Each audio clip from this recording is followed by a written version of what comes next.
Chers tous,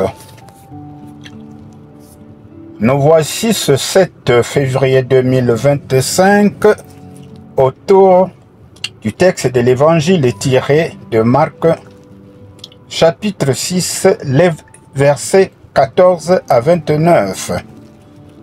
Les synoptiques, Matthieu 14, versets 1 à 2, Luc 9, versets 7 à 9. Vous comprenez que le texte de Marc est beaucoup plus détaillé et donc plus intéressant pour notre méditation. De quoi s'agit-il dans ce texte? Eh bien, il s'agit du succès du ministère de Jésus qui intrigue le roi Hérode. Eh bien, la mort de Jean-Baptiste met fin à la mission du précurseur. Cette histoire nous renseigne sur le caractère du roi Hérode, mais semble aussi être une introduction au ministère de Jésus en Galilée sous la juridiction d'Hérode et au-delà en territoire païen. Notre méditation va s'articuler autour du personnage principal du récit, à savoir le roi Hérode Antipas.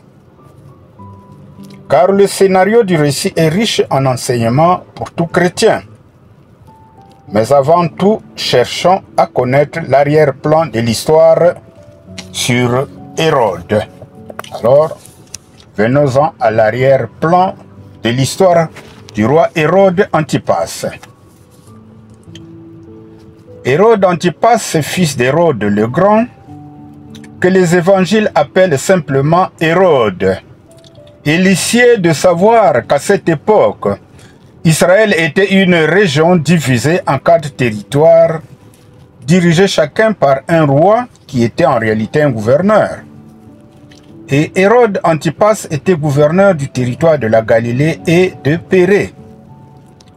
Son demi-frère Philippe, de qui il avait pris sa femme, qui s'appelait Hérodiade, était lui gouverneur du territoire de Trachonite et d'Iturie.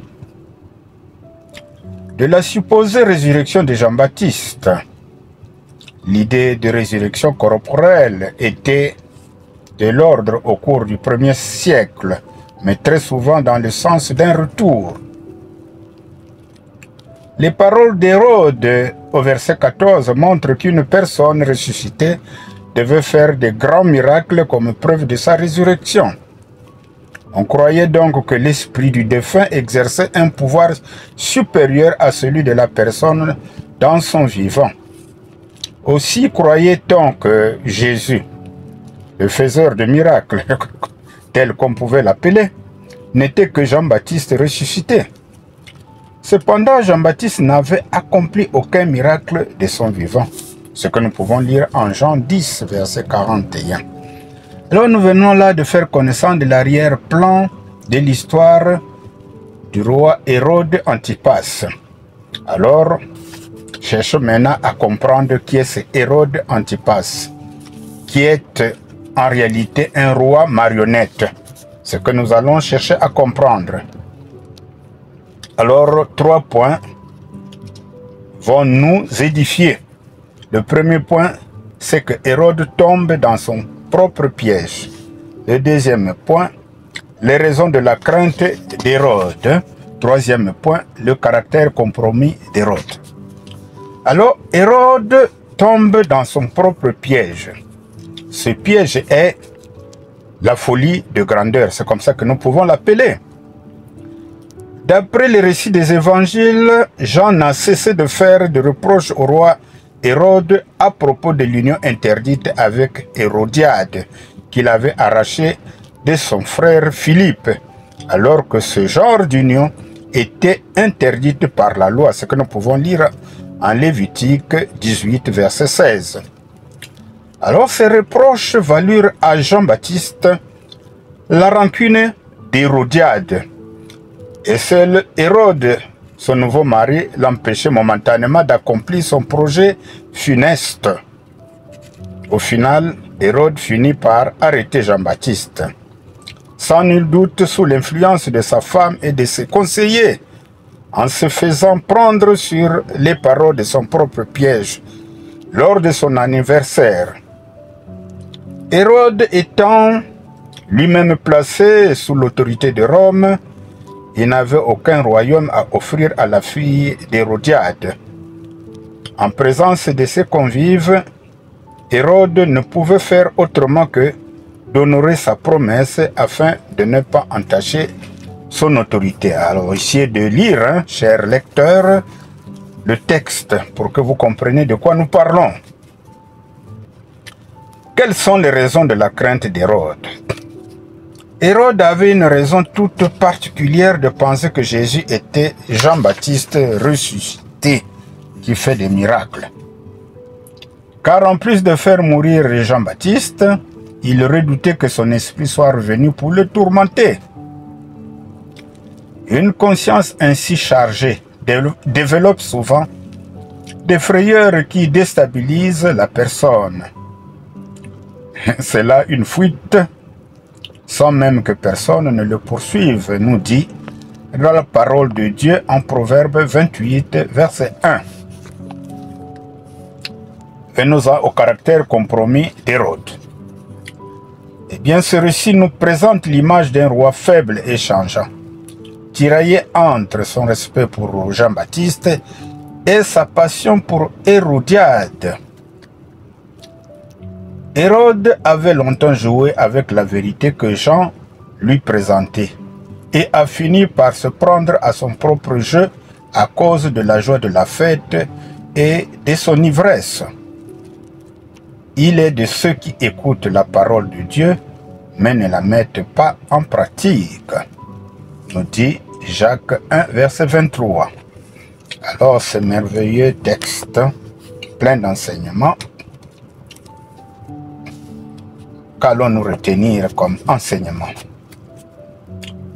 Eh bien, les mots prononcés sans contrôle et maîtrise peuvent se révéler destructeurs de la vie d'autrui. Sachons donc utiliser nos paroles, nos promesses et nos serments avec prudence, car ils peuvent nous conduire à des actes parfois irrémédiables, tels que ce que venait de faire Hérode Antipas, qui a fait exécuter Jean le baptiseur parce qu'il lui a dit la vérité. La pression de père aussi nous conduit souvent à prendre des décisions insensées qui peuvent constituer une tâche indélébile dans notre vie d'enfant de Dieu. C'est toujours le cas ici parce que Hérode Antipas a été mal conseillé par sa femme Hérodiade, celle-là qu'elle a arrachée de son frère Philippe. Aussi, des paroles de haine savamment entretenues dans notre cœur peuvent nous conduire à causer la perte de nos semblables si nous manquons d'humilité et de recul pour savoir si leurs remarques sont justes et salutaires. Faire du mal en refusant la vérité est loin de laisser le fautif dormir en paix. Ça, nombreux en font l'expérience. Jean-Baptiste n'a fait que sa mission en avertissant Antipas de son iniquité, espérant qu'il la confesserait, comme cela est dit en Ézéchiel 3, versets 8 à 19. Oui, Ézéchiel 3 nous demande d'avertir notre frère qui est en faute, sinon le Seigneur peut nous demander des comptes. Alors il faut lire ce texte qui est très enrichissant pour notre foi. Prions donc Dieu d'avoir toujours la lucidité nécessaire devant chaque événement. Voilà ce que nous pouvons retenir comme enseignement. Partagez, likez et abonnez-vous. Cela nous encouragera beaucoup à continuer à partager avec vous les textes du jour. Que Dieu vous bénisse. Amen.